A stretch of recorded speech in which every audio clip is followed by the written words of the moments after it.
देखो पुलिस वाले जी, मुझे छोड़ दो। अब कभी चोरी नहीं करूंगी, कुछ भी नहीं बोलूंगी।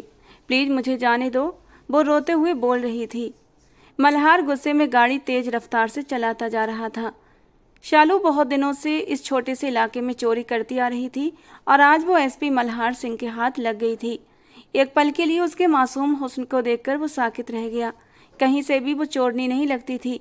ऐसे नहीं, तुम्हारा इलाज तो अच्छे से करना पड़ेगा, फिर जाकर तुम लोग सुधरते हो। मल्हार गुस्से को काबू में रखते हुए बोला। इस खूबसूरत चोरनी की वजह से उसका काफी नुकसान हो चुका था। वो इसे इतनी आसानी से तो नहीं जाने दे सकता था। मेरा गैंग बहुत बड़ा है, बहुत पछताओगे एसपी। भलाई इसी में है कि मुझे छोड़ दो वरना मारे जाओगे। उसने मल्हार को धमकाकर डराने की कोशिश की, जिस पर वो खुलकर मुस्कुराया। अच्छा, पहले तुम्हें मारूंगा फिर खुद मर जाऊंगा, कहते हुए अचानक बंगले के आगे गाड़ी रुकी तो वो नीले रंग की शर्ट और ट्राउजर में गले में सफेद दुपट्टा डाले चली जा रही थी। हाथ में एक थैली थी जिसमें 2 किलो आलू थे और सिर झुकाए चेहरे पर बेतहाशा परेशानी ली चली जा रही थी। इस मासूम सी लड़की को न जाने क्या प्रॉब्लम थी। आसपास की दुनिया से बेपरवाह वो अपनी ही फिक्रों में गुम थी। धूप की तेजी से उसका खूबसूरत रंग लाल पड़ गया था, लेकिन उसे जैसे कोई परवाह ही नहीं थी। तभी अचानक सामने से तेजी से आते एक हैंडसम लड़के से उसकी जोरदार टक्कर हुई। टकराव इतना ज्यादा तेज था कि उसके हाथ से थैली दूर जाकर गिरी और सारे आलू सड़क पर इधर उधर बिखर गए। ये अचानक आफत देखकर लड़का बौखला गया। आई एम सॉरी, वो हड़बड़ाहट में बोला। लड़की सिर हिलाते हुए नीचे झुककर आलू समेटने लगी। नहीं नहीं, मैं कर देता हूँ। शर्मिंदा होते हुए लड़के ने उसे रोक दिया। लड़की ने गौर से उसे देखा। दुबला पतला लंबा कद, नए नक्श, बेहद तीखे और खूबसूरत। ब्रांडेड पैंट टी शर्ट में वो लड़का अब भी बौखलाहट में आलू जल्दी जल्दी इकट्ठा कर रहा था और उससे माफ़ी भी मांग रहा था। लड़की हैरान नज़रों से उसे देख रही थी, क्योंकि उसने इस लड़के को यहाँ पहले कभी नहीं देखा था। वो यहाँ का नहीं लगता था। लड़के ने सारा सामान थैली में डालकर उसे पकड़ा दिया। लड़की धीमे से मुस्कुराई और आगे बढ़ गई। लड़का भी कंधे उचकाता अपनी मंजिल की ओर बढ़ गया। थोड़ी दूर जाकर उसने पलटकर पीछे देखा, लेकिन अब वो लड़की नजर नहीं आ रही थी। वो हैरान रह गया कि अभी थोड़ी देर पहले इतनी धीरे धीरे चलने वाली लड़की अचानक कहाँ गायब हो गई। उसकी चुप्पी पर सोचते हुए उसने मन ही मन अंदाजा लगाया, शायद लड़की गूंगी थी। हैरत में डूबा वो अपने रास्ते चल पड़ा। 3 मंजिला इमारत पर बना ये सिंह हाउस अपनी खूबसूरती की मिसाल था। इस इमारत में 3 परिवार रहते थे, नीरज सिंह, प्रताप सिंह और अभय सिंह। तीनों अपनी अपनी फैमिली के साथ अलग अलग फ्लोर पर रहते थे। तीनों भाइयों में बड़ा गहरा प्यार और मोहब्बत थी और इसीलिए सब एक साथ एक ही घर में रहते थे।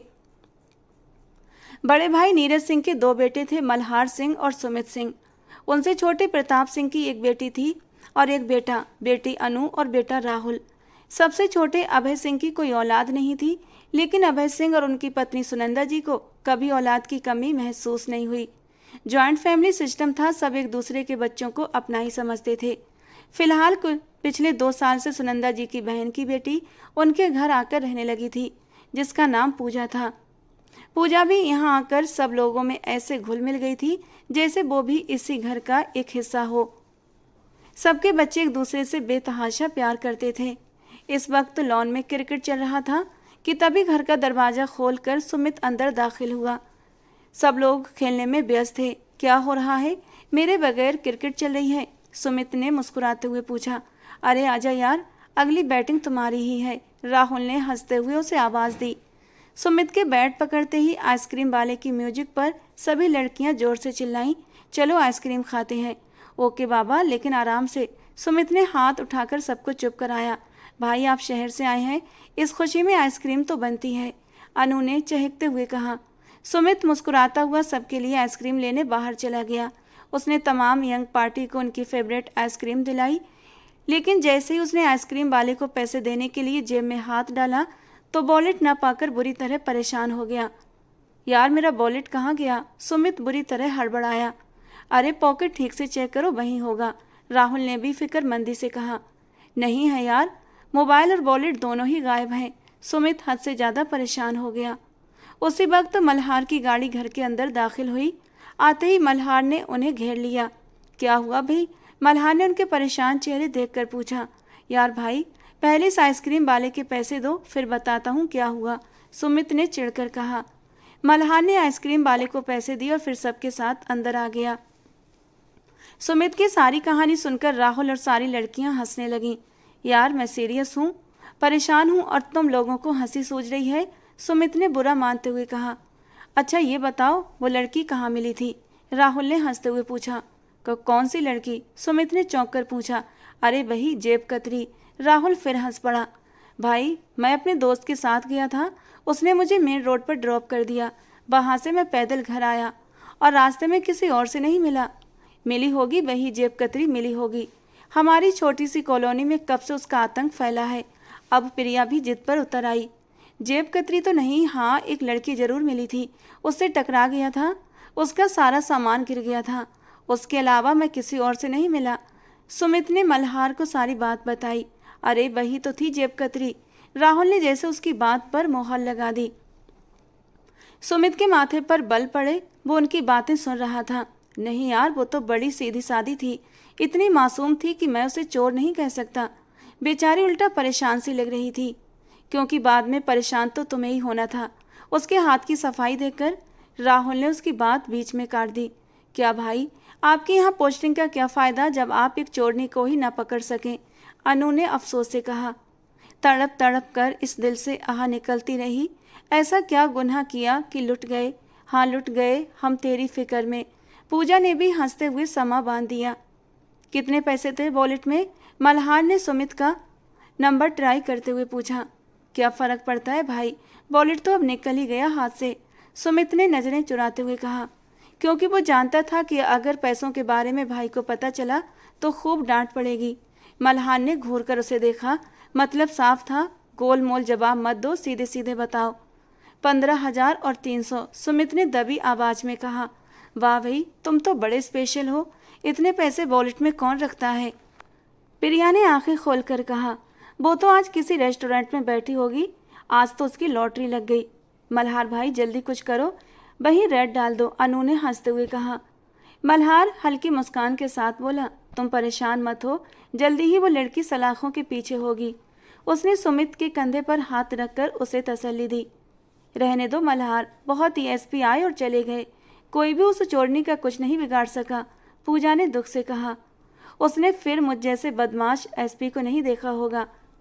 मल्हार आंखों में गुस्सा लिए चुप रहा। वैसे मैंने सुना है कि वो चोरनी बड़ी ही खूबसूरत है, लोग उसकी खूबसूरती में कुछ पल के लिए होशो हवास से बेखबर हो जाते हैं और वो इसी बात का फ़ायदा उठाकर अपने हाथ की सफाई दिखा देती है। यार मुझे भी उस चोरनी से मिलना था, बदले में भले वो मेरी जेब काट ले, मैं भी तो देखूं उस खूबसूरत चोरनी को। राहुल ने उसकी खूबसूरती के कसीदे पढ़े तो प्रिया ने राहुल की पीठ पर एक धमूका जड़ा। किसी और की तरफ निगाह उठाई तो तुम्हारी आंखें फोड़ दूंगी, किसी और की खूबसूरती देखकर तुम्हारा दिल धड़का तो धड़कने ही रोक दूंगी, प्रिया ने राहुल को खूंखार अंदाज में घूरते हुए कहा, जबकि राहुल ने डरने की एक्टिंग की। जालिम, ये दिल सिर्फ धड़कता है, अपनी जगह पर रहता है, चिंता मत करो, तुम्हारे नाम के अलावा किसी और का नाम नहीं लेगा। मेरे मासूम बेचारे से दिल पर थोड़ा तो रहम करो जालिम महबूब। राहुल बुरी तरह बिलबिलाया था। लेना भी नहीं चाहिए, वरना ये अपनी जगह से इधर उधर हुआ तो वापस आना भूल जाएगा, प्रिया ने उसे याद दिलाया। प्रिया और राहुल एक दूसरे को पसंद करते थे। प्रिया उनके पड़ोस में ही रहती थी और जब भी यंग जनरेशन कोई हल्ला गुल्ला करती तो वो भी उनकी टीम में शामिल हो जाती थी। सब लोग आपस में खुशगपियों में बिजी थे, जबकि मल्हार का दिमाग कहीं और पहुंचा हुआ था। दिल मेरी ना सुने, दिल की मैं ना सुनूं। शालू ड्रेसिंग टेबल के आगे खड़ी तैयार हो रही थी। वो अभी नहाकर निकली थी और लापरवाही से तौलिया उसने बेड पर उछाल दिया था। एक छोटा सा कमरा था जिसका फर्नीचर काफ़ी पुराना था। एक कमरा, बरामदा और छोटे से किचन पर बना ये घर शालू और उसकी माँ के रहने के लिए काफ़ी था। दिल की ना सुन, मेरी तो सुन ले, पीछे से उसकी माँ ने शालू को टोका। मालिक मकान, दूध और किराने वाले के पैसे देने हैं, उसकी माँ ने झल्लाते हुए कहा। शालू ने आगे बढ़कर बेड से वॉलेट उठाया और उसमें से कई हजार रुपये निकाल कर सुप्रिया जी की तरफ बढ़ा दिए। ये लो मम्मी, मालिक मकान, दूध वाले और किराने वाले की चलती लंबी जबानें बंद कर दो, शालू ने भी झुंझला कर कहा। और ये पेट में दाएं बाएं होती पसलियां रोकने के लिए पिज्ज़ा वाला आए तो उसे भी पैसे दे देना। शालू, इतने पैसे हाथ लगे तो थोड़ा देख कर तो खर्च करती, माँ ने दहल कर कहा। मम्मी तुम तो ऐसे परेशान हो रही हो जैसे मैं तुम्हारी मेहनत की कमाई उड़ा रही हूँ। शालू ने बोनेट लापरवाही से बंद किया। शालू, ये कौन है? कितना हैंडसम है। सुप्रिया जी ने मुस्कुराते हुए तस्वीर की तरफ इशारा किया। मम्मी, जरा ध्यान से, मैं पापा की जगह किसी और को नहीं दे सकती, शालू ने बनावटी गुस्से से कहा। अरे जा, दफा हो जा यहाँ से। सुप्रिया जी ने एक धप उसके पीठ पर रखी, जबकि शालू हंसने लगी। मम्मी, ये तस्वीर में जितना प्यारा लग रहा है, असलियत में उससे भी ज़्यादा प्यारा है। मैं तो इसे देखते ही दिल दे बैठी थी। मुझे इससे मोहब्बत हो गई है। शालू ने गहरी सांस ली। रहने दे शालू, जब ये बटुआ खाली होगा तो तेरी मोहब्बत भी हवा में उड़ जाएगी। सुप्रिया ने हाथ घुमाते हुए उसे एक और धमुका जड़ा। नहीं मम्मी, ये मोहब्बत तो फाइनल है। इस बार तो इसका वॉलेट चुराना बहुत मुश्किल था, दिल ही नहीं मान रहा था, लेकिन बार बार तुम्हारा मजबूर चेहरा आंखों के सामने आ रहा था, इसलिए इसका वॉलेट निकालना पड़ा। वरना दिल तो कर रहा था झप्पी डाल दूं और कहूं, विल यू मैरी मी, मिलकर जेब काटा करेंगे। शालू ने एक ठंडी आह भरते हुए कहा। सुप्रिया जी ने सुमित का आईडी कार्ड देखते हुए उसके बेसिर पैर की बातें सुनी और एक थप्पड़ जड़ा। जिसके बटुए में इतने पैसे हों वो तेरे जैसी चोरनी से शादी करेगा। सुप्रिया ने उसका मजाक उड़ाया। तो फिर गरीब अपने घर में रहें, इस घर में आने की कोई ज़रूरत नहीं। मैंने भी किसी गरीब से शादी नहीं करनी। शालू ने अपने हाथ झाड़ दिए। शालू और उसकी माँ अम्बाला के इस छोटे से इलाके में रहती थी। शालू यहाँ कुछ समय पहले ही आई थी। वो बहुत ज़्यादा पढ़ी लिखी नहीं थी, इसलिए गुजारा लोगों की जेब काट कर करती थी। उसके अनुसार ये कमाई उसकी हलाल की कमाई थी, जिसके लिए वो काफ़ी मेहनत करती थी। वो बड़ी सफाई से ये काम करती थी। दरवाजे पर दस्तक हुई तो उसकी माँ उठकर देखने आई। यकीनन पिज़्ज़ा वाला आया होगा। शालू ने एक बार फिर मोबाइल उठाया और मोहब्बत भरी नज़रों से सुमित की तस्वीर को देखा। वो उसकी गैलरी में मौजूद बाकी तस्वीरें देखने लगी, जिनमें वो अपने दोस्तों के साथ भी था, लेकिन उसकी निगाहें सिर्फ और सिर्फ सुमित पर जमी हुई थीं। उसने सुमित की एक और तस्वीर सेलेक्ट की, जिसमें वो और भी ज़्यादा खूबसूरत और मासूम लग रहा था, मुस्कुरा भी रहा था। उसे मोबाइल के वॉलपेपर पर लगा दिया। शालू का अब इस मोबाइल को बेचने का कोई भी इरादा नहीं था। सिम तो उसने मजबूरी में फेंक दिया था, लेकिन ये मोबाइल और उसका मालिक अब उसका था। नीली आंखों वाला ये शहजादा शालू के दिल पर हुकूमत करने लगा था। सुमित शालू सिंह। शालू बड़बड़ाई और अपने आप ही मुस्कुरा दी। मल्हार गाड़ी में शॉपिंग बैग रखकर जैसे ही पीछे की ओर पलटा, एक लड़की से बुरी तरह से टकरा गया। अचानक ही मल्हार की सिक्स्थ सेंस ने फौरन उसे अलर्ट किया था। क्या है, देखकर नहीं चल सकती तुम? मल्हार ने चिल्लाकर जल्दी ही अपनी जेबें टटोलना शुरू कर दिया। शालू उसके चिल्लाने पर सहम गई और उसकी हरकतों पर भी गौर करने लगी। सर, अंधा कैसे देखकर चल सकता है? शालू ने दुनिया जहान की मासूमियत चेहरे पर लाते हुए कहा। ओ आई एम सॉरी। मल्हार को शर्मिंदगी हुई। मैं आपकी क्या मदद कर सकता हूँ? मल्हार ने मदद की पेशकश की। सड़क पार करवा दीजिए प्लीज़, शालू ने अपनी ड्रामेबाजी जारी रखते हुए कहा। आपको कैसे पता कि यहाँ पर सड़क है? मल्हार को शक हुआ उस लड़की पर, जबकि शालू का दिल धड़क उठा उसके इन्वेस्टिगेशन करने पर। शालू को वो बहुत तेज और होशियार इंसान लगा। अंधी हूँ लेकिन समझदार हूँ, यहाँ रहती हूँ और आसपास से अंदाजा हो ही जाता है, शालू ने समझाया।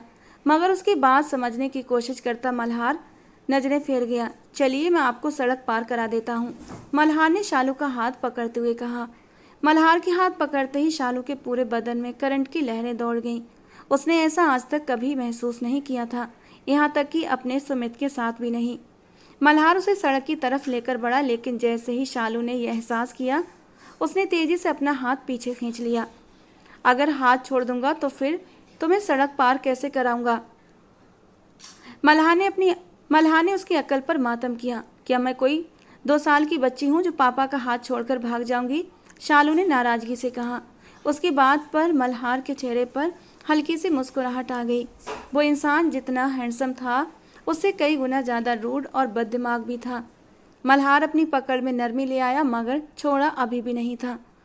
उसका दिल ऐसे लड़की के अंधे होने पर बहुत दुखी हुआ और सीने की दीवारों में जोर से अंगड़ाई होने लगी। मल्हार का ध्यान ट्रैफिक की ओर था। उसने शालू को बहुत सावधानी से सड़क पार करवाई थी और इस दौरान शालू ने बहुत ही सावधानी से अपने हाथों की सफाई का हुनर दिखा दिया। शालू अपने रास्ते जाने ही वाली थी कि किसी ने बेरहमी से उसका हाथ पकड़कर अपनी ओर खींचा और शालू की एक चीख निकल गई। गाड़ी फर्राटे भरती जा रही थी। चलती गाड़ी के दरवाजे के साथ चिपकी बैठी शालू को कुछ भी समझ नहीं आ रहा था, क्योंकि मिस्टर मल्हार सिंह ने उसे रंगे हाथों पकड़ लिया था। शालू की चीखों का भी कोई फायदा नहीं हुआ था, क्योंकि आसपास की भागती दुनिया में से किसी ने उसे नहीं बचाया था। अब वो उसे घसीटता हुआ अपनी गाड़ी तक लाया और उसे अपनी गाड़ी के अंदर धकेल दिया। देखो, शरीफ लड़कियों के साथ ऐसे जबरदस्ती नहीं करते, बहुत पछताओगे। शालू ने डरते हुए उसे डराने की कोशिश की, जबकि मल्हार ने उसके दुपट्टे में छुपे अपने वॉलेट को खींचकर निकाला और तुरंत ही अपने वॉलेट से अपना कार्ड निकालकर उसकी तरफ बढ़ा दिया। शरीफ लड़कियां अंधी बनकर चोरी भी नहीं करती। My self ASP Malhar Singh. Malhar ने अपना इंट्रोडक्शन करवाया। वो उसकी कमजोरी देखकर कुछ पल के लिए गुमराह हो गया था, लेकिन जब उसने सड़क पार करवाई तो वापसी के रास्ते पर ही उसे गड़बड़ का एहसास शिद्दत से हुआ था। उसने फौरन अपनी जैकेट की पॉकेट चेक की, उसमें से उसका सारा कीमती सामान गायब था। मल्हार का गुस्सा आसमान छू गया। उसने पलटकर फुर्ती से 2 कदम में ही उस लड़की को पकड़ लिया और अपनी ओर खींच लिया। शालू इस हमले के लिए तैयार नहीं थी। वो मल्हार के सीने से आ लगी। मल्हार ने उसे बेरहमी से झिझोड़ा और अपने साथ खींचना शुरू कर दिया, जबकि शालू पर तो जैसे धमाके पर धमाके हो गए थे। ये इंसान तो बहुत तेज निकला था। काश वो वहीं संभल जाती और अपना रास्ता पहले ही नाप लेती, लेकिन आज तो उसकी किस्मत ही फूटी थी जो उसे दगा दे गई थी। शालू के दिमाग में प्लान भी तय होना शुरू हो गया। देखो पुलिस वाले जी, मुझे छोड़ दो, अब कभी चोरी नहीं करूंगी, कुछ भी नहीं बोलूंगी, जाने दो मुझे। अब वो रोते हुए बोली तो गुस्से में मल्हार ने गाड़ी की स्पीड और भी तेज कर दी। शालू बहुत दिनों से इस छोटे से इलाके में चोरी करती थी, लेकिन आज वो एसपी मल्हार सिंह के हाथ लगी गई थी। एक पल को उसके मासूम हुस्न को देखकर वो पत्थर बन गया था। कहीं से भी वो चोरनी नहीं लगती थी। ऐसे नहीं जाने दूंगा, तुम्हारा इलाज तो अच्छे से करना होगा, फिर जाकर सुधरोगी। मल्हार गुस्से को बर्दाश्त करते हुए बोला, क्योंकि इस चोरनी की वजह से उसका बहुत नुकसान हो चुका था। देखिए, मेरा बहुत बड़ा गैंग है, अगर मुझे पकड़ा तो तुम भी मारे जाओगे। उसने मल्हार को धमकी दी, जिस पर वो खुलकर मुस्कुराया। अच्छा, पहले तुम्हें मारूंगा, फिर खुद भी मर जाऊंगा। अचानक एक बंगले के आगे गाड़ी रुकी तो शालू के होश उड़ गए। पुलिस वाले जी, आप मुझे गलत लड़की समझ रहे हो। शालू मिनमिनाई। शट अप, मैं तुम्हें गलती से सही लड़की समझ बैठा था। अगर अब आवाज़ आई तो ये 6 की 6 गोलियां तुम्हारे अंदर उतार दूंगा। मल्हार ने उसके सर पर गन का पॉइंट रखते हुए कहा। एक से ही काम तमाम हो जाता है, आप 5 गोलियां क्यों बर्बाद करेंगे? शालू मुंह बिसूरते हुए बोली। आवाज़ बंद। मल्हार गुस्से से दहाड़ा, जबकि शालू अपनी जगह उछल कर रह गई। तभी शालू का मोबाइल रिंग हुआ। मल्हार उसके हाथ में पकड़े मोबाइल को देखकर चौंक उठा। उसने झट से बजता मोबाइल उठाया, जहां मम्मी कॉलिंग लिखा जगमगा रहा था। तुम्हारी गैंग लीडर को तुम्हारी बहुत फिक्र हो रही है। मल्हार ने उसकी कॉल काटते हुए तंजिया अंदाज में कहा। ये कौन है? मल्हार ने मोबाइल की स्क्रीन की तरफ इशारा किया। शालू ने अपने सूखे होठों पर जबान फेरी। ये तो मेरे पति की पिक्चर है, शालू ने संभलते हुए कहा, जबकि मल्हार ने ओ की शेप में होंठ घुमाए। अगले ही पल मल्हार ने खींचकर उसे गाड़ी से नीचे उतारा। मल्हार के पीछे एक यंग और खूबसूरत लड़की को देखकर सिंह हाउस की यंग पार्टी में खुशी की लहर दौड़ गई, क्योंकि मल्हार ने उस लड़की का हाथ पकड़ा हुआ था। तो वहीं पूजा के चेहरे पर एक काला सा साया लहराया। उसका दिल धक से हुआ, लेकिन सब मल्हार की असल पकड़ से अनजान थे। उधर सुमित की नज़र सबसे पहले शालू पर पड़ी। ओए गूंगी चोर! सुमित एकदम गुस्से वाले अंदाज में उसकी तरफ भागा था। शालू सुमित के तेवर देखकर एकदम चौंक उठी और डर कर जल्दी से मल्हार के पीछे छुप गई। बाहर निकलो चोरनी! सुमित ने शालू का बाजू दबोचकर उसे बाहर निकाला, जबकि शालू की चीख निकल गई। सुमित ने उसके हाथ से अपना मोबाइल तुरंत छीना। ये तो मेरा मोबाइल है, सुमित ने गुस्से वाले अंदाज में कहा। सुमित के कड़वे शब्दों ने शालू का दिल तोड़कर चकनाचूर कर दिया। उसकी आंखों में नमी उतर आई। तुम्हारा पति अपना मोबाइल मांग रहा है। मल्हार की मजाक उड़ाती आवाज़ शालू के कानों में जहर घोल रही थी। ये मेरा मोबाइल है, शालू ने कांपती हुई आवाज़ में कहा, जबकि मल्हार ने सुमित के हाथ से मोबाइल लेकर स्क्रीन उसके सामने ओपन कर दिया, जिसमें सुमित की तस्वीर जगमगा रही थी। अब तो शालू के पास कहने के लिए कुछ भी नहीं बचा था। उसकी जबान तालू से चिपक गई और निगाहें झुक गईं। भाई, इस चोर को सलाखों की जगह यहाँ क्यों लेकर आए हो गई ना आपकी भी नीयत खराब? राहुल की जबान में खुजली हुई, जबकि प्रिया ने उसे पीछे से एक धमूका जड़ दिया। शालू ने झटके से मल्हार को डरी हुई नज़रों से देखा। मैं इसे यहाँ इसलिए लाया हूँ ताकि तुम लोगों पर साफ कर सकूँ कि एसपी मल्हार सिंह के लिए कोई भी मुजरिम पकड़ना नामुमकिन नहीं। अब मल्हार धीरे धीरे कदम चलता लॉन्च चेयर की तरफ बढ़ा था और आराम से टांग पर टांग जमाकर बैठ गया। तुम लोग जो चाहे इसे सजा दे सकते हो, उसके बाद ही ये अपनी असली जगह यानी सलाखों के पीछे जाएगी, मल्हार ने आराम से बैठते हुए कहा। सभी लड़कियां एकदम से चहक उठीं। सुमित ने मोबाइल से उसकी सिम निकालकर शालू के मुंह पर फेंक दी। भाई, इस घर में कोई जगह नहीं है, ले जाओ इसे इसकी असली जगह पर, सुमित ने अपमान भरे अंदाज में कहा, जबकि सुमित के ये अंदाज शालू का दिल कई हिस्सों में तोड़ चुके थे। नहीं सुमित भाई, पहले इसे हम सजा देंगे। चलो चलो लड़की, पहले ये सारा लॉन साफ करो, अनु ने शालू को हुक्म दिया। शालू ने नज़र उठाकर लॉन में बिखरी गंदगी को देखकर जल्दी से सर झुकाकर ना में सर हिला दिया। उसके ना करने पर मल्हार ने घूरकर उसे देखा तो वो मरती क्या ना करती, गंदगी साफ करने लगी। जैसे तैसे करते करते वो बुरी तरह थक गई। चलो अब 100 बार उठक बैठक करो। शालू के फिरे होते ही पीछे से पूजा ने नया हुक्म सुना दिया। शालू उठक बैठक भी करने लगी। ये क्या कर रहे हो तुम लोग? सजा का कहा था, बदतमीजियां नहीं चलेंगी। मल्हार ने शालू का हाथ पकड़कर गाड़ी की तरफ कदम बढ़ाए। भाई, ये अब दोबारा नजर नहीं आनी चाहिए, सुमित ने जहर भरे शब्दों में कहा और शालू की आंखों में नमी और भी ज्यादा गहराई से उतर आई। मल्हार और सुमित दोनों भाई शहर पढ़ने के लिए गए थे। मल्हार ने पढ़ाई के बाद वहीं पुलिस में अपनी ज्वाइनिंग दे दी, लेकिन फिर माँ की तड़प और अपनों की याद सताई तो मल्हार ने अपनी पोस्टिंग अपने शहर अंबाला में करवा ली और सुमित भी अपने भाई के पीछे पीछे अंबाला चला आया, क्योंकि मल्हार और सुमित में बहुत मोहब्बत थी और ये दोनों एक दूसरे के बिना एक पल भी नहीं गुजार सकते थे। मल्हार जब से यहाँ पर आया था, दिन ब दिन चोरी की वारदातों में इजाफा हो रहा था और उसके अंदर इस जेब कतरी को पकड़ने का एक जुनून सवार हो गया था और आज आखिरकार उसने इस लड़की को पकड़ ही लिया था। उसने शालू को पुलिस स्टेशन ले जाकर लॉकअप में बंद कर दिया। शालू अपना टूटा दिल लिए दीवार के साथ सर टिकाकर बैठी हुई थी। तुम्हें सर बुला रहे हैं, एक लेडी कांस्टेबल ने आकर मुस्कुराते हुए कहा। शालू को उसकी मुस्कुराहट कुछ अजीब सी लगी। वो उठकर बाहर आई। लेडी कांस्टेबल उसे एसपी के ऑफिस में ले आई। मल्हार ने लेडी कांस्टेबल को जाने का इशारा कर दिया तो वो चली गई। मल्हार ने शालू को बैठने का इशारा किया। देखो शालू, हर मुजरिम को उसके किए की सज़ा मिलनी चाहिए। मैं जानती हूँ एसपी, लेकिन देखिए अब मुझे जाने दो। मैं आगे से अब कोई भी चोरी नहीं करूँगी। मैं आपसे वादा करती हूँ, मैं आइंदा ऐसा कुछ भी नहीं करूँगी। मैंने कितनी बार आपसे कह भी दिया है। मल्हार ने हाथ के इशारे से उसे चुप रहने को कहा। शालू, उसूलन तो तुम्हें इस वक्त जेल में होना चाहिए और तुम्हें ये चोरियाँ करने के लिए सालों की सज़ा भी मिलनी चाहिए, मल्हार बोला, जबकि शालू सांस रोके उसकी बातें सुन रही थी। लेकिन मेरा कानून थोड़ा अलग है। मेरे अनुसार तुम्हें एक मौका मिलना चाहिए और मैं तुम्हें एक मौका देना चाहता हूँ।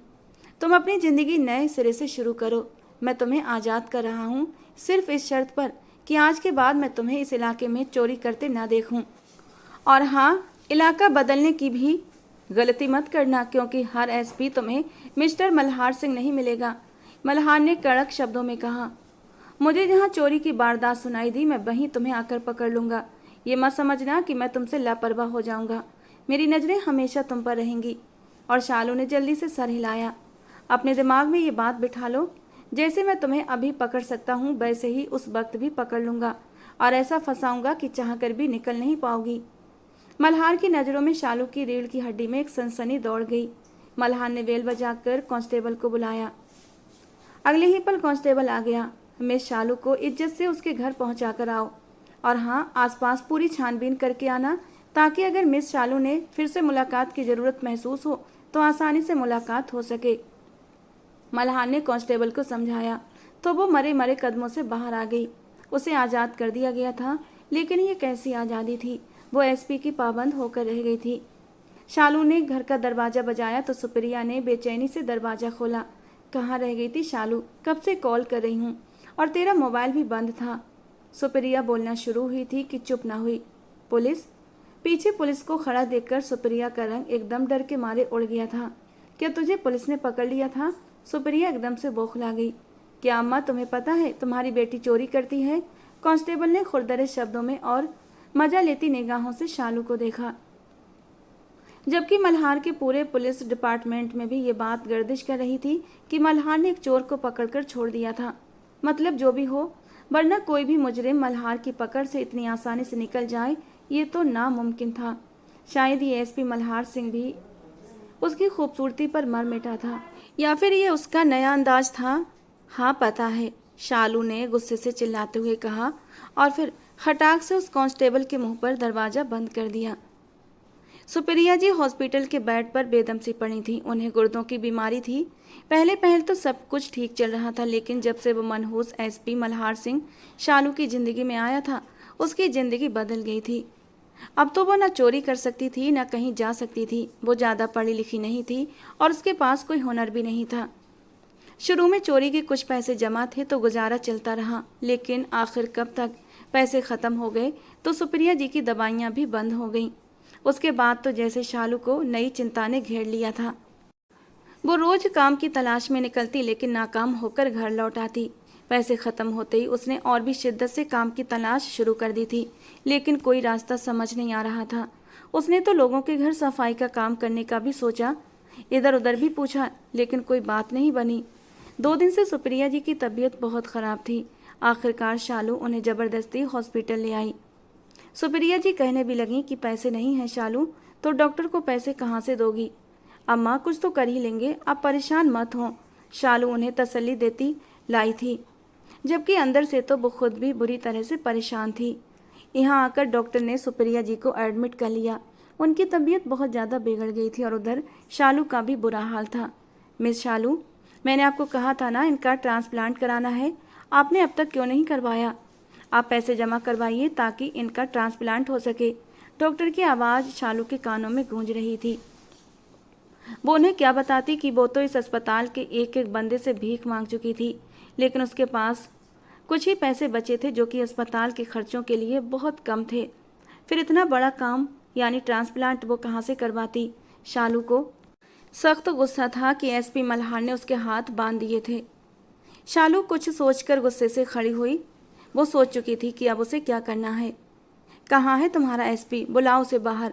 शालू पुलिस स्टेशन आते ही चिल्लाने लगी, ऐ लड़की, नौकर नहीं है वो, तुम्हारे अफसर हैं। अब अगर आवाज़ आई तो तुम्हें लॉकअप में डाल दूंगा। कांस्टेबल गुस्से से बोला, डाल दो। शालू ने भी कोई असर नहीं लिया और चिल्लाती रही, क्या मसला है? यहाँ पर शोर क्यों मचा रखा है? एसपी मल्हार की आवाज़ सुनकर सब चुप हो गए। वो अपने ऑफिस से बाहर आया। सामने ही शालू खड़ी थी। सर, ये लड़की इस वक्त बदतमीजी पर बदतमीजी की जा रही है, कांस्टेबल ने मल्हार को बताया। मल्हार शालू को देखकर चौंक गया था और शालू उसकी आंखों में आंखें डालकर निडर अंदाज में खड़ी थी। उसकी आंखें लाल और सूजी हुई लग रही थीं। उन्हें देखकर मल्हार एक पल के लिए ठिठक गया। शालू मल्हार और अपने बीच का फासला जो कुछ ही कदम का था तय करती हुई उसके सामने आकर खड़ी हो गई। मिस्टर मल्हार सिंह, खुश हो ना? जो मैंने कोई चोरी नहीं की, लेकिन तुमने मेरी और मेरी माँ का चैन उड़ा दिया है। मेरी माँ हॉस्पिटल में आखिरी सांसें ले रही हैं और तुम्हारा कोई भी शहरी मेरी मदद करने के लिए बिल्कुल भी तैयार नहीं है। इससे तो अच्छा तब था जब मैं पैसे छीन लेती थी तुम्हारे शहर वालों के। तब सुकून था जब मैं उनकी जेब से खामोशी से पैसे निकाल लेती थी। तुम्हें रात को चैन से नींद कैसे आती है जब तुम किसी बेबस और लाचार का सुकून छीन चुके हो? इससे तो अच्छा ये था कि तुम मुझे आज़ादी ही न देते, ताकि मेरी माँ की आस भी उसी वक्त दम तोड़ जाती और मुझे अपनी माँ को इस तरह दर्द में तड़पते और सिसकते न देखना पड़ता। मेरी माँ को अगर कुछ हुआ ना तो मैं तुम्हें माफ़ नहीं करूँगी, शालू ने आंखों में आंसू भरते हुए कहा। ए लड़की, आराम से और इज्जत से बात कर सर से, कांस्टेबल ने उसे बुरी तरह डांटा। कौन से अस्पताल में है तुम्हारी माँ? मल्हार ने कांस्टेबल की बात को नज़रअंदाज करते हुए पूछा। उसके बताने पर वो तुरंत बोला, चलो मेरे साथ। मल्हार आगे बढ़ते हुए बोला, जबकि शालू ने गुस्से से उस कांस्टेबल को देखा और बाहर की तरफ बढ़ गई। कांस्टेबल के लिए आज भी ये बात हैरान कर देने वाली थी कि एसपी उस लड़की की इतनी हिम्मत को क्यों बढ़ा रहा था। आप कहाँ रह गई थीं? आपकी माँ आपको बार बार बुला रही थी, नर्स ने शालू के हॉस्पिटल आते ही बेताबी से कहा और शालू चौंक गई। बुला रही थी से क्या मतलब है? जी, अब वो इस दुनिया में नहीं रही, नर्स ने दुख से बताया। तो शालू के तो पैरों तले से जमीन खिसक गई थी। कुछ पल के लिए तो उसे समझ ही नहीं आया कि नर्स क्या कह रही है। और जब उसे नर्स की बात समझ आई तो वो एकदम से चीख पड़ी। उसकी चीख पूरे अस्पताल में गूंज उठी। अगले ही पल वो भागती हुई अपनी माँ के कमरे की ओर आई। मल्हार भी उसके पीछे आया। बेड पर शालू की माँ का बेजान वजूद पड़ा हुआ था। मुंह पर चादर ढकी हुई थी। शालू ने बेकरारी से चादर हटाई। अम्मा उठो, मैं आ गई हूँ। तुम ठीक हो जाओगी अम्मा, प्लीज उठ जाओ। मुझे इस तरह अकेला छोड़कर मत जाओ। मैं पैसों का इंतजाम कर लूँगी। शालू ने बुरी तरह अपनी माँ को झकझोरा, पर सुप्रिया जी ने कोई जवाब न दिया। वो तो अब इस दुनिया से जा चुकी थीं। उनकी सारी तकलीफ़ें ख़त्म हो गई थीं। सारा दर्द उनके शरीर से चला गया था और अब वो सुकून भरी नींद सो रही थीं। शालू तड़पते हुए वहीं ज़मीन पर बैठ गई, जबकि ये सब देखकर मल्हार का दिल थम सा गया। उसकी वजह से आज शालू बेसहारा और बेआसरा हो गई थी। उसकी माँ इस दुनिया से चली गई थी। सिंह हाउस में रात के वक्त डाइनिंग हॉल में रूटीन के अनुसार शोर शराबा मचा हुआ था। मज़ेदार खानों की खुशबुएं हर तरफ फैली हुई थीं।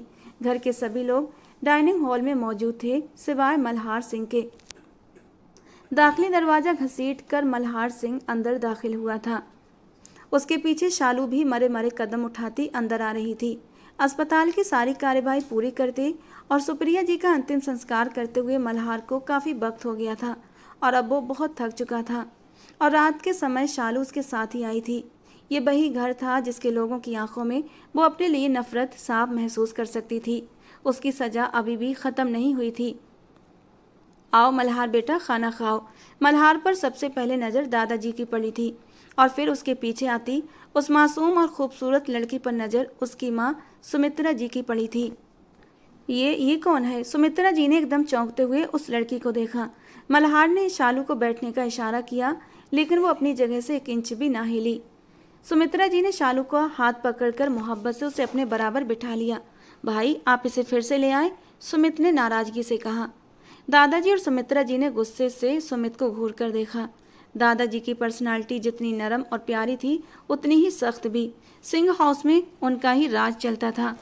अरे भाई, मुझे तो दाल में कुछ काला लगता है, पूजा ने पीछे से मोहर लगाई, जबकि मल्हार ने दादाजी को शॉर्ट में सारी कहानी सुना दी। सारा किस्सा सुना दिया। सुमित्रा जी ने शालू को अपनी आगोश में समेट लिया और माँ जैसी नरम आगोश मिलते ही शालू का दिल फिर से तड़प उठा। फिर वो अपनी तड़प को छुपा न सकी और तड़प तड़प कर रोने लगी, जबकि सुमित्रा जी ने प्यार से उसके आंसू साफ कर दिए। ना बच्चे, ऐसे नहीं रोते, तुम्हारी माँ की आत्मा को कितनी तकलीफ पहुँचेगी। उसके आंसू पहुँचते हुए उन्होंने शालू को तसल्ली दी। आओ बैठो, खाना खा लो। मल्हार, हर मुजरिम को सुधारने और संभलने का मौका मिलना चाहिए। तुमने ये जो मौका शालू बेटी को दिया है ना, बहुत अच्छा किया। और शालू उस पर खरी भी रही। उसने तुम्हारी बात पूरी सच्चाई से मानी, विजय सिंह ने कहा। अब तुम क्या चाहते हो? दादाजी ने भी सीरियसली पूछा। दादाजी, मैं इसे सहारा देना चाहता हूँ। मेरी वजह से ये बेसहारा हुई है। अब इसे सहारा मिलेगा तभी मुझे सुकून मिलेगा। तुम एक जवान लड़की को बगैर किसी रिश्ते के सहारा नहीं दे सकते। दादाजी ने अपनी उम्र के अनुसार एक बहुत बड़ी और गहरी बात कही। इसके लिए तुम्हें इसे अपना नाम देना होगा, इससे शादी करनी होगी, तभी तुम इसको सहारा दे सकोगे और ये लड़की यहाँ पर रह सकेगी। मुझे कोई ऐतराज़ नहीं है दादाजी, मल्हार ने एक पल में ही फैसला कर लिया था। ये तो बहुत अच्छा फैसला किया है तुमने। चलो अभी तो खाना खाओ, उसके बाद हम शादी का इंतजाम करते हैं। सुमित्रा जी को भी अपने बेटे के फैसले पर कोई ऐतराज़ नहीं था, जबकि मल्हार के फैसले पर शालू ने एक नज़र उठाकर उसे देखा, जो बिल्कुल लापरवाह सा बना बैठा था। खाने से फ्री होते ही दोनों की शादी का इंतजाम शुरू हो गया। कुछ करीबी रिश्तेदारों को बुलाकर वो लोग पास के मंदिर में चले गए और वहाँ पंडित जी से बात करके जल्दबाजी में उन दोनों की शादी करवा दी गई। जबकि शालू इस अचानक हुई शादी पर बुरी तरह से हैरान हो गई थी। न वो कुछ बोल रही थी, न शादी से इनकार कर रही थी। उसे तो कुछ समझ ही नहीं आ रहा था। हाँ, बस एक नज़र उठाकर अपने साथ खड़े मल्हार को देख लेती, जिसके चेहरे पर कोई भी भाव नहीं थे। रात के 11 बजे तक वो लोग शादी से फ्री हो चुके थे और फिर घर आकर शालू को मल्हार के कमरे में भेज दिया गया, जबकि घर के सभी लोग बाहर हॉल में बैठे खुशगपियों में मगन थे। और तभी सुमित्रा जी को ख्याल आया, बस करो भाई, दुल्हन कमरे में अकेली बैठी है। मल्हार, तुम जाओ दुल्हन के पास और तुम सब लोग भी अपने अपने कमरों में जाओ, रात काफ़ी हो चुकी है। सुमित्रा जी ने अपने पति को आंख से इशारा करते हुए कहा और अपने कमरे में लिए चली गईं। बाकी सब लोग भी उठकर अपने अपने कमरों में चले गए। मल्हार ने घड़ी में टाइम देखा। रात के ठीक 12:30 बज रहे थे। गहरी सांस लेकर उसकी नज़र अपने बंद कमरे के दरवाजे पर पड़ी। अचानक हुई शादी से उसे एक अजीब सी बेचैनी से भर दिया था। आज ही उसकी माँ का देहांत हुआ था और आज ही उसकी ज़िंदगी की नई शुरुआत। क्या शालू खुद को इस सब के लिए तैयार कर पाई होगी? ये सवाल उसके सीने में धड़कते दिल के साथ गूंज रहा था। वो भारी कदमों से अपने कमरे के अंदर दाखिल हुआ। बेड पर नज़र डाली तो शालू एक तरफ सिमटी हुई लेटी थी। उसके चेहरे पर थकान और खामोशी की लकीरें साफ झलक रही थीं। मल्हार ने गहरी सांस लेकर दिन भर के हादसों को याद किया और फिर फ्रेश होने के लिए बाथरूम चला गया। फ्रेश होकर लौटा। उसने साइड लैंप ऑफ किया और बिना कुछ कहे चुपचाप शालू के पास दूसरी तरफ लेट गया। उसकी नज़र अनजाने ही शालू की पीठ पर टिक गई। कहने को तो आज उनकी सुहागरात थी, लेकिन हालात ऐसे थे कि वो शालू को डिस्टर्ब करने की हिम्मत नहीं जुटा पा रहा था। फिर भी उसके भीतर अनकहे से जज्बात सर उठाने लगे थे। उसके पहलू में एक खूबसूरत लड़की थी, उसकी नई नवेली दुल्हन। ये तो एक नेचुरल सी ख्वाहिश थी जो उसके दिल में जागी थी, लेकिन उसने अपनी चाहत को दबाकर सुला दिया। उसने करवट बदल ली और थकान से भरी सांसों के साथ नींद की आगोश में चला गया। कमरे में उसकी गहरी सांसें गूंजने लगीं और इन्हीं सांसों को महसूस करते हुए शालू ने धीरे से अपनी आंखें खोलीं। वो सो नहीं रही थी, बस सोने का नाटक कर रही थी। उसकी आंखों में आंसुओं की हल्की सी नमी चमक उठी। वो खुद से बोली, क्या सचमुच ये मेरी जिंदगी है? क्या सचमुच एक एसपी मुझसे शादी कर सकता है, मुझे सहारा दे सकता है, या फिर सिर्फ ये कोई सपना है? उसका दिल धड़क उठा। वो इस रिश्ते को स्वीकारने के लिए खुद को तैयार नहीं कर पा रही थी। उसकी किस्मत उसे अब तक किसी पहेली जैसी लग रही थी। ना तो वो अमीर थी, ना ही ज़्यादा पढ़ी लिखी। हाँ, बस बेहिसाब खूबसूरती उसके पास थी। मगर मल्हार जैसे हैंडसम, पढ़े लिखे और रुतबे वाले डीएसपी को तो हसीन से हसीन लड़कियां मिल सकती थीं। उसका बैकग्राउंड भी काफ़ी मजबूत था। उसके बाप दादा का अच्छा खासा बिजनेस चलता था।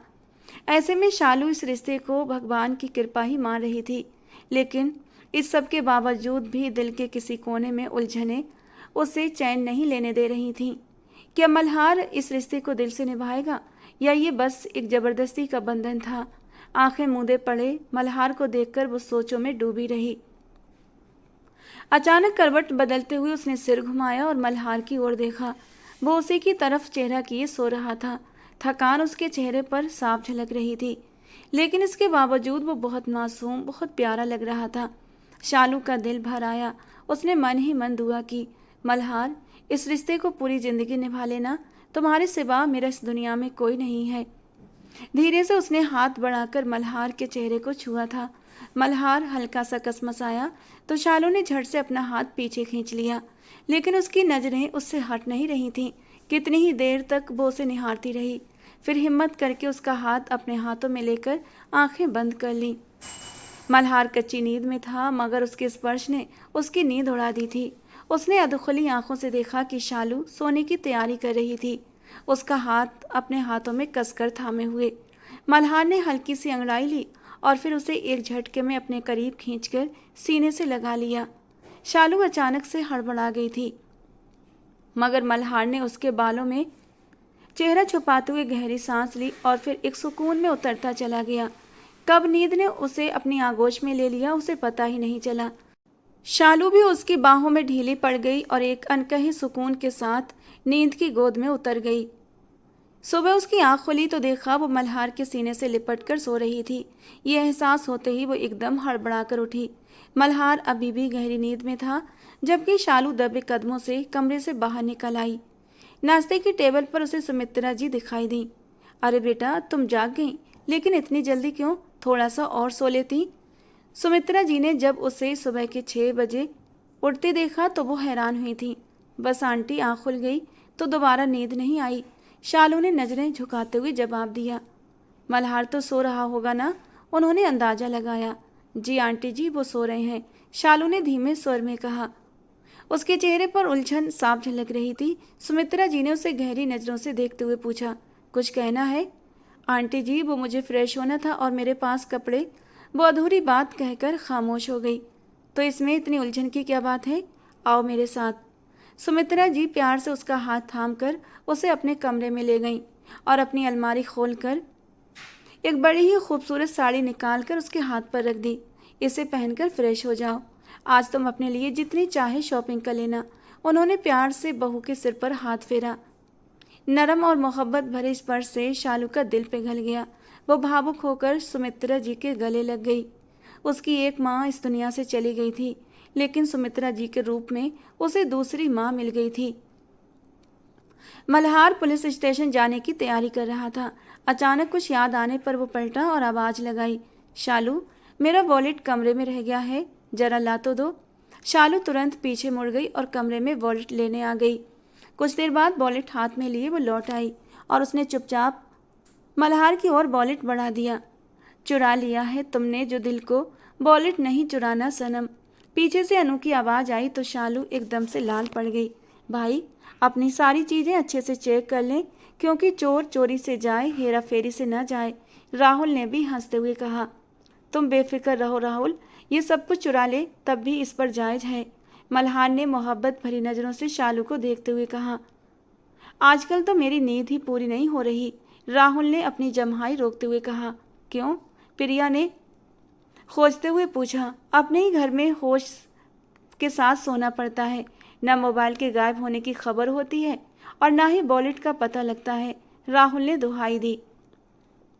प्रिया ने तुम्हें किसी काम का नहीं छोड़ा राहुल, वरना अपने ही हाथ में मोबाइल के खो जाने का तुम्हें क्यों डर? सुमित ने तंज कसते हुए कहा। राहुल एकदम शर्मिंदा हो गया। शालू, प्रिया को सिखाओ कुछ कि दिल ठीक से कैसे चुराते हैं, ताकि राहुल का ध्यान इधर उधर न भटके, सुमित ने शरारत से कहा और सीटी बजाता हुआ शोख अंदाज में बाहर निकल गया। शालू ने खा जाने वाली नज़रों से उस यंग पार्टी को देखा जो उसकी टांग खींच रही थी और फिर अपने कमरे की ओर बढ़ गई। वो बेड पर लेटा था, पूरा शरीर थका हुआ था, दिमाग की नसें एकदम जाम थीं। नाइट ड्यूटी करके आया था, इस वक्त बस सुकून चाहता था, मगर उसकी अर्धांगिनी कहीं नजर नहीं आई। शायद वॉशरूम में थी, क्योंकि अंदर से पानी गिरने की आवाज़ आ रही थी। उसकी अर्धांगिनी में आम पत्नियों जैसी कोई बात नहीं थी, ना वो उसके आगे पीछे घूमती, ना उसका इंतजार करती और ना ही उसके नखरे उठाती, लेकिन फिर भी वो बहुत अच्छे कैरेक्टर की लड़की थी और मल्हार को अपनी लाइफ पार्टनर के लिए ऐसी ही अच्छे कैरेक्टर वाली लड़की चाहिए थी। पिछले 8 दिन से वो लगातार नाइट ड्यूटी कर रहा था। आते ही इतना थक जाता कि सीधा सो जाता और शालू भी उससे बचती रहती थी। वो कमरे में आता तो शालू चुपचाप बाहर निकल जाती, लेकिन आज मल्हार के अंग अंग में एक अजीब सा सुरूर था। आज उसका इरादा सोने का बिल्कुल नहीं था। बेचैनी से शालू का इंतजार कर रहा था। शालू ने आज तक उससे कोई डिमांड नहीं की थी, जबकि मल्हार बिना कहे उसकी ज़रूरतों का ख्याल रखता था। थोड़ी देर बाद दरवाज़ा खुला और शालू बाहर आई। मल्हार ने अपना बाजू चेहरे पर रखा हुआ था, जबकि शालू लापरवाही से चलती हुई ड्रेसिंग टेबल के सामने जाकर खड़ी हुई। बालों पर लपेटा हुआ तौलिया उतार कर उसने अपनी आदत के अनुसार बेड पर उछाल दिया। गीला तौलिया सीधा मल्हार के चेहरे पर जाकर गिरा। मल्हार ने झुंझलाकर अपने ऊपर से गीला तौलिया हटाया और गुस्से से शालू की ओर देखा। उसी वक्त शालू ने अपने गीले बालों को झटका दिया। पानी की कुछ बूंदें मल्हार के चेहरे पर आकर गिरीं और न जाने क्यों उन बूंदों ने उसके जलते सुलगते दिमाग को एक अजीब सी ठंडक दे दी। आप कब आए? मुझे पता ही नहीं चला। शालू जल्दी से तौलिया उठाने के लिए आगे बढ़ी, जबकि मल्हार मदहोशी से उसे देख रहा था। कोई शक नहीं था कि वो बहुत खूबसूरत थी और उस वक्त तो गजब ढा रही थी। उसके बालों से टपकता पानी मल्हार के दिल की दुनिया को हिला रहा था। उसका निखरा उजला रूप मल्हार को अपनी ओर खींच रहा था।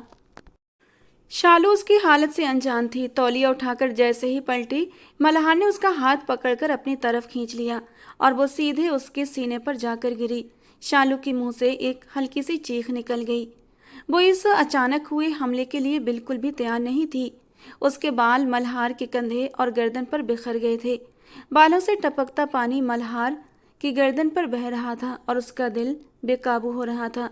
मल्हार ने आग जलती आंखों से उसके घबराए चेहरे को देखा और फिर नरमी और मोहब्बत से उसे बेड पर पलट दिया और खुद उसके ऊपर आ गया। शालू का दिल तेजी से धड़कने लगा। मल्हार ने उसकी गर्दन से बाल पीछे किए और उनमें चेहरा छुपा लिया। शालू की हार्ट बीट मिस हो गई थी। मुझे सुकून चाहिए। मल्हार ने उसके कान में धीरे से सरगोशी की। ये कहते ही वो शालू के नरम होठों पर झुक गया और पूरी शिद्दत से उन्हें छूने लगा। कुछ देर बाद उसने अपना चेहरा उठाया। शालू का चेहरा शर्म से लाल हो चुका था, लेकिन उसकी गहरी सांसें बता रही थीं कि वो खुद भी इस रिश्ते को आगे बढ़ाना चाहती थी। शालू ने उसकी गर्दन में अपनी बाहें डाल दी, यानी कि इजाज़त मिल चुकी थी। मल्हार के होठों पर एक जानदार मुस्कुराहट आ गई, जबकि शालू के चेहरे पर एक शर्मीली सी मुस्कान थी। मल्हार ने उसकी ब्यूटी बोन पर होंठ रखे और उसकी गर्दन पर अपनी मोहब्बत का स्पर्श छोड़ने लगा। मल्हार मोहब्बत से उसके चेहरे के एक एक नक्श को छू रहा था। वो अपनी चाहत, अपना दिल, सब कुछ शालू पर निछावर कर रहा था। शालू आंखें बंद किए उसकी बाहों में सिमट गई थी और उसकी शर्ट को मुट्ठियों में कसकर पकड़ लिया था। मल्हार के स्पर्श में पल पल शिद्दत बढ़ती जा रही थी, जिससे अब शालू के लिए सह पाना मुश्किल हो रहा था। लेकिन अब जबकि वो मल्हार को इजाज़त दे चुकी थी, तो उसकी कैद से निकलने का सवाल ही नहीं था। आंखें बंद किए वो उसकी शिद्दत को महसूस कर रही थी और धीरे धीरे उसे इस शिद्दत में सुकून मिलने लगा था। वो खुद भी बुरी तरह मदहोश होकर मल्हार को अपने नरम होठों से छूने लगी थी, और जब मल्हार ने बेकाबू होकर उसे अपनी बाहों में दबोचते हुए होठों से होंठ टकरा दिए, तो उसके जुनून में और भी शिद्दत आ गई। शालू की मीठी मीठी सिसकियां उसे और भी मदहोश कर रही थीं। मल्हार उसके नाजुक वजूद पर टूट कर बरसा और एक गहरे सुकून के बाद उसे अपने बाहों में लिए नींद की आगोश में खो गया। मेरे कंगन नहीं मिल रहे, मल्हार की चाची सुनंदा जी परेशान होकर बोली। वो सुबह से ही बौखलाई हुई कमरे का हर कोना छान चुकी थीं, लेकिन कंगन कहीं नहीं मिले। अब उन्हें ये वहम होने लगा कि कंगन चोरी हो गए हैं। सुमित्रा जी ने नौकरों की तलाशी लेने का सुझाव दिया और सुनंदा जी भी इस बात पर राजी नजर आईं। तभी पूजा ने सबका ध्यान शालू की ओर दिलाया। मासी, शालू की तलाशी हमें सबसे पहले लेनी चाहिए। वो तो पेशे से एक चोर रह चुकी है ना। ये नौकर बेचारे तो बरसों से इस घर में काम कर रहे हैं, आज तक किसी ने ऐसी शिकायत नहीं की। पूजा ने चालाकी से अपनी बात बड़े समझदार अंदाज में रखी, मानो कोई बड़ी औरत बात कर रही हो। सभी औरतें उसकी बात सुनकर एक दूसरे को देखने लगीं और फिर सब मिलकर शालू के कमरे की ओर बढ़ीं। बेचारी शालू को कुछ समझने का मौका दिए बिना उन्होंने उसका कमरा छानना शुरू कर दिया। शालू के कमरे का एक एक कोना छान मारा और तभी अनु अलमारी से लाल रुमाल में लिपटे 2 कंगन उठाकर लाई। ये लो आंटी जी, आपके खानदानी कंगन। प्रिया ने लाल रुमाल में लिपटे वो कंगन सुनंदा जी की तरफ बढ़ा दिए। सुनंदा जी ने वो कंगन तुरंत खींच लिए, जबकि शालू की आंखें फटी की फटी रह गईं। ये तुमने क्या किया शालू? ये कंगन तो मैं वैसे भी तुम्हें ही देने वाली थी। मुझे तो लगा कि तुम सुधर गई हो। आंटी जी, मुझे नहीं पता ये कंगन मेरे कमरे में कहाँ से आए। मैंने नहीं चुराए। शालू ने सफाई दी। तुम्हारे कहने का मतलब है ये कंगन मैं तुम्हारी अलमारी में रख कर गई हूँ? पूजा ने गुस्से से पूछा। पूजा, मैं बात कर रही हूँ ना, सुनंदा जी ने उसे टोक दिया। आंटी जी, ये सब मेरे ऊपर इल्ज़ाम है, शालू ने मिन्नत करते हुए कहा। अच्छा, तुम्हारे ऊपर इल्ज़ाम मैं लगा रही हूँ? पूजा फिर गुस्से से बोली। तो सुनंदा जी ने हाथ के इशारे से उसे चुप रहने के लिए कहा। मम्मी जी, मैं मानती हूँ कि मैं आज तक बहुत चोरियाँ कर चुकी हूँ, लेकिन मैं आज सच कह रही हूँ, मैंने सुनंदा आंटी के कंगन नहीं चुराए। उसने आंखों में आंसू भरकर सुमित्रा जी से कहा, जबकि सुमित्रा जी भी बोलने के लायक नहीं बची थीं। कंगन उसकी अलमारी से मिले थे और अब वो क्या कहती। शोर सुनकर मल्हार सीधा उधर आ गया। शालू को अदालत में खड़ा देखा तो अपनी माँ से पूछा, क्या हुआ माँ? मल्हार अपनी माँ से पूछते पूछते अपनी चाची की तरफ भी देखने लगा, तो सुनंदा जी ने सारी बात बता दी। अब वो मल्हार शालू की तरफ मुड़ा। मल्हार, मैंने चोरी नहीं की, मुझ पर यकीन करो। शालू ने गालों पर आए आंसू पोंछते हुए विनती की। तो ये कंगन तुम्हारी अलमारी में कैसे आए शालू? शालू, तुम सबको बेवकूफ़ बना सकती हो, लेकिन मुझे नहीं। मैंने तुमसे क्या कहा था कि मेरी नज़रें हमेशा तुम पर रहेंगी। तुम्हें किस चीज़ की ज़रूरत थी शालू कि तुम्हें चोरी करने की ज़रूरत पड़ी? मल्हार की आंखों में अविश्वास झलक रहा था और शालू का दिल एक ही बार में छनाके से टूट गया। बस मल्हार, बहुत कह लिया आपने और बहुत सुन लिया मैंने। मैं भला चोरी क्यों करूंगी आज, और किसके लिए करूंगी? अगर मुझे चोरी करनी होती तो मैं उसी दिन अस्पताल में अपनी माँ की ज़िंदगी बचाने के लिए करती। वहाँ भी बहुत सी औरतों ने गोल्ड की ज्वेलरी पहन रखी थी, अपने अपने पेशेंट के साथ अस्पताल में आई हुई थी और उनके बैग नोटों से भरे पड़े होंगे। लेकिन उस वक्त मैंने तुम्हारी बात का मान रखा था मल्हार। मैंने चोरी नहीं की थी और मेरी माँ इलाज के अभाव में मर गई। लेकिन आज ये लोग मुझ पर चोरी का इल्ज़ाम लगा रहे हैं और कह रहे हैं कि मैं पेशे से चोर हूँ। और जब एक चोरनी तुम्हारे ख़ानदान में आ गई है तो क्यों तुम्हारी फैमिली को एक पल की भी सुकून की नींद नहीं आती? क्यों मेरे आने से सबको दिन में भी होशियार रहना पड़ता है? और क्यों नहीं पूछते इससे पूजा से कि ये हमेशा तुम्हारे ही आसपास क्यों मंडराती रहती है? जब तुम मेरे करीब होते हो तो इसके चेहरे पर बेचैनी क्यों होती है? मेरे पास पूरे दिन की रिपोर्ट है मल्हार कि मैं कहाँ होती हूँ, क्या कर रही थी। लेकिन तुम इस लड़की से पूछो कि वो आज सारा दिन कहाँ थी। सब लड़कियाँ खामोश हो गईं। बाकी आज पूजा घर पर नहीं थी। अपना एक उसूल है मल्हार, एतबार नहीं तो रिश्ता नहीं चलता। शालू ने हाथ के इशारे से सबको बाय कहा और बगैर कुछ कहे खाली हाथ उन्हीं कदमों से बाहर चली गई, जबकि मल्हार उसे जाता देखता रहा और एक शब्द भी नहीं बोल सका उसे रोकने के लिए। दादाजी के आसपास घर के सब लोग जमा थे। ये मामला दादाजी की अदालत में चला गया था और अब सभी सांस रोके दादाजी और पूजा को देख रहे थे। पूजा बेटा, क्या ये सच है कि तुमने सुनंदा के कंगन उठाकर शालू के कमरे में रखे? दादाजी ने बड़ी मोहब्बत और प्यार से पूछा था, लेकिन उनका एक एक शब्द पत्थर की तरह सख्त था। जी दादाजी। पूजा की कांपती आवाज आई। क्यों क्यों किया तुमने ऐसा? दादाजी एकदम गुस्से से दहाड़े। दादाजी की दहाड़ पर पूजा के साथ साथ सभी लोग सहम गए और हैरान भी हो गए कि उन्होंने कैसे एक ही नज़र में असल मुजरिम को पकड़ लिया था। दादाजी, मुझे मल्हार चाहिए था। मैं उससे मोहब्बत करती हूँ बचपन से। अपना घर बार छोड़कर मैं अपनी मासी के साथ रहती रही। क्योंकि सिर्फ मल्हार चाहिए था मुझे। मल्हार की वजह से रहती रही और आपने मल्हार को इतनी आसानी से उठाकर किसी और को दे दिया।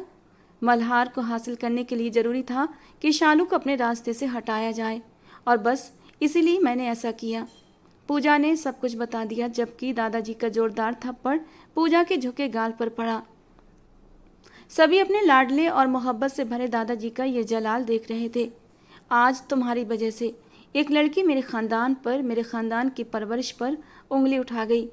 अगर तुम मल्हार को पसंद करती थी तो ये बात तुम्हें मुझे पहले बतानी चाहिए थी, जिस तरह राहुल ने अपनी पसंद प्रिया के लिए बताई थी। जब मैं उन दोनों के रिश्ते पर मोहर लगा सकता हूँ तो तुम दोनों के रिश्ते पर भी मोहर लगा देता। लेकिन अब मल्हार किसी और का हो चुका है।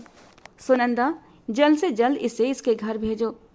जबकि सुनंदा जी तो अपनी भांजी का ये रूप देखकर दंग रह गई थी। पापा जी से कहाँ भेजूं? इसका बाप जुआरी शराबी है, मेरी बहन दुनिया में है नहीं और अब मेरे अलावा इसका कोई सहारा नहीं। वो साड़ी के पल्लू से आंसू पोंछती हुई दादाजी के सामने आकर खड़ी हुई। ठीक है, फिर इस लड़की के लिए कोई अच्छा सा रिश्ता देखो और इसे इस घर से चलता कर दो। लेकिन पूजा कुछ कहना चाहती थी तो दादाजी ने हाथ उठाकर उसे रोक दिया। तुम कुछ भी कहने की पोजीशन में नहीं हो लड़की। मल्हार, तुम्हारी बीबी आज तुम्हारे मुंह पर तुम्हारा रिश्ता मार गई है और वो लड़की वो बिल्कुल ठीक है। जो पति अपनी पत्नी पर एतबार नहीं कर सकता, जो उसे उठी उंगली का जवाब नहीं दे सकता, उसके साथ चलना नामुमकिन है। ये एक दिन, एक महीने या एक साल की बात नहीं होती मल्हार, ये पूरी ज़िंदगी का सवाल होता है। और जिस रिश्ते में भरोसा नहीं होता ना, उसकी नींव बहुत कमज़ोर होती है कि एक हवा के झोंके से भी ये रिश्ता ढह जाता है। शालू ने इस रिश्ते को ठुकराकर गलत नहीं किया, मैं उसके साथ खड़ा हूँ। दादाजी ने गुस्से से मल्हार को भी डांटा। अब तुम सब लोग जा सकते हो, दादाजी ने इशारा किया। मल्हार खामोशी से उठकर चला गया। और हाँ पूजा, कान खोलकर सुन लो, अब अगर तुम्हारी वजह से मल्हार और शालू के बीच कोई भी कड़वाहट पैदा हुई तो हमसे बुरा कोई नहीं होगा। जबकि पूजा ने सर झुका लिया। उसके दिल में शालू के लिए और भी नफरत घर कर गई। मल्हार पिछले 3-4 घंटे से मारा शालू की तलाश में फिर रहा था, लेकिन शालू उसे नहीं मिल रही थी।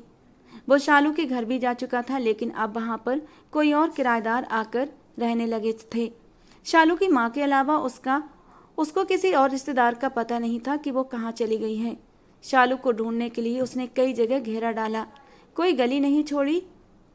मल्हार के दिमाग में अचानक ख्याल आया कि अगर वो मुझसे नाराज़ होकर मुझे छोड़कर जाएगी तो यकीनन इस इलाके को छोड़ेगी, जिसके लिए उसे बस का सहारा लेना पड़ेगा। ये सोचते हुए वो अपनी गाड़ी में बैठा और सीधा बस अड्डे पर आया। वहाँ वेटिंग रूम में शालू सर झुकाकर रोते हुए मिली। शुक्र था वेटिंग रूम में ज़्यादा भीड़ नहीं थी। उसे एकदम से सुकून आ गया था। एक गहरी सांस ली और फिर धीरे कदमों से चलता हुआ वो शालू के करीब बराबर आकर बैठ गया। अपने बराबर किसी मर्द को बैठा महसूस करके शालू झटके से उठी और इससे पहले कि वो उसे खरी खोटी सुनाती, मल्हार को देखकर उसका तना हुआ चेहरा शांत हो गया। मल्हार ने उसका हाथ पकड़कर खींचकर वापस अपने बराबर बिठा लिया। आई एम सॉरी शालू, मल्हार ने उसके हाथ को थामते हुए कहा। शालू ने उसके हाथ से अपना हाथ खींचना चाहा लेकिन नाकाम रही। मुझे सच पता चल गया है। मल्हार बुरी तरह शर्मिंदा नजर आ रहा था। सच पता लगाने के बाद मेरे पीछे आए हो?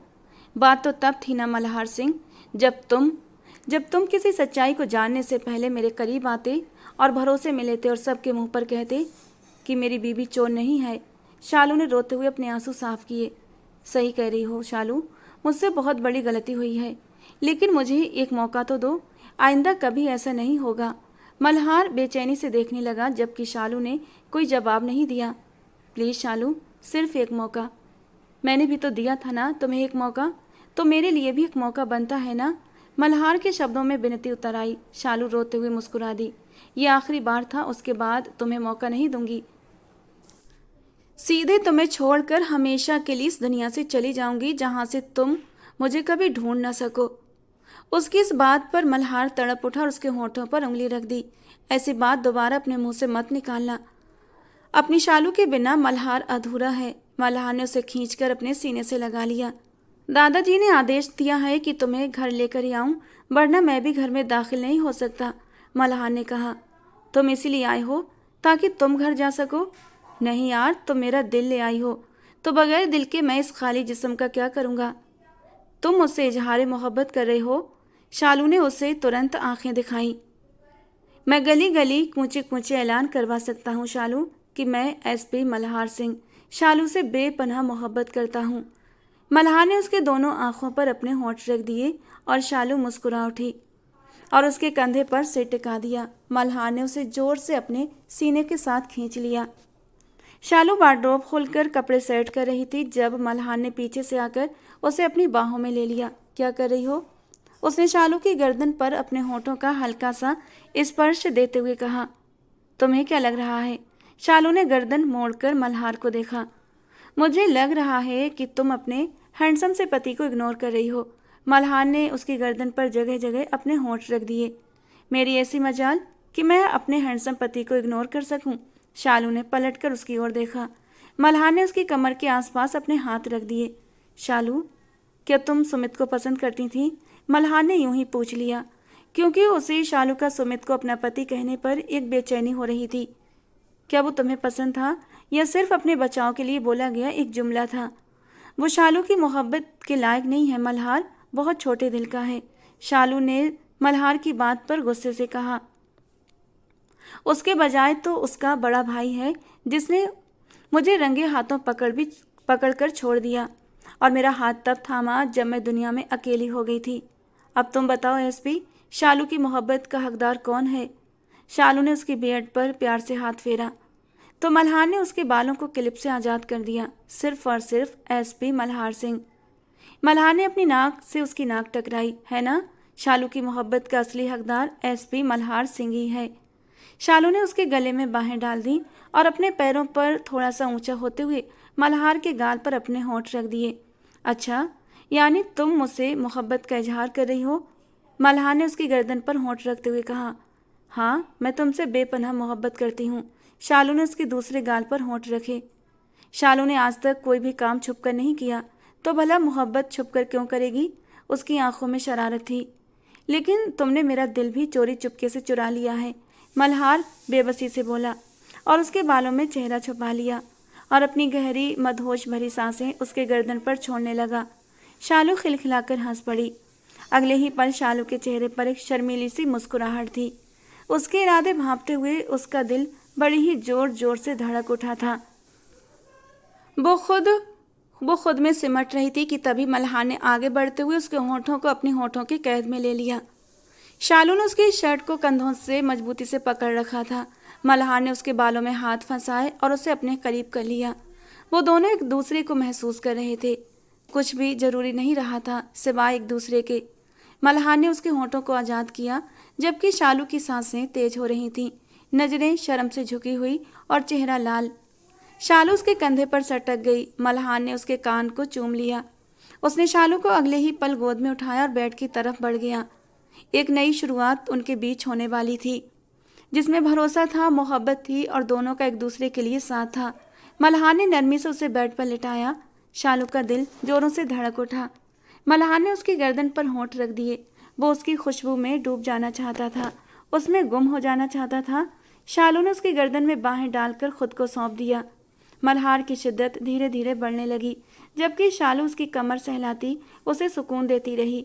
लेकिन मल्हार की शिद्दत में और भी तेजी आई, जो शालू की बर्दाश्त से बाहर हुई। मल्हार सिंह की मोहब्बत का समंदर शालू के लिए ही था और वो उसे पूरी जिंदगी उसी में डूबे देखना चाहती थी। वो दिलो जान से अपनी आखिरी सांस तक उसकी मोहब्बत के समंदर में भीगने की ख्वाहिश रखता था। शालू के सुकून की पनाह में मल्हार की कुर्बत और मोहब्बत की दुनिया बसी थी। वो दोनों एक दूसरे में गुम थे। उनकी ज़िंदगी में अब सिर्फ खुशियाँ ही खुशियाँ थीं। दोस्तों, आज का हमारा ये प्यारा सा नॉवल आपको कैसा लगा? पसंद आया हो तो प्लीज़ लाइक करना, एक प्यारा सा कमेंट करना। ऐसे ही और रोमांटिक्स नॉवेल्स के लिए हमारे चैनल से जुड़े रहना। मिलते हैं दोस्तों अगले किसी नए नॉवल के साथ।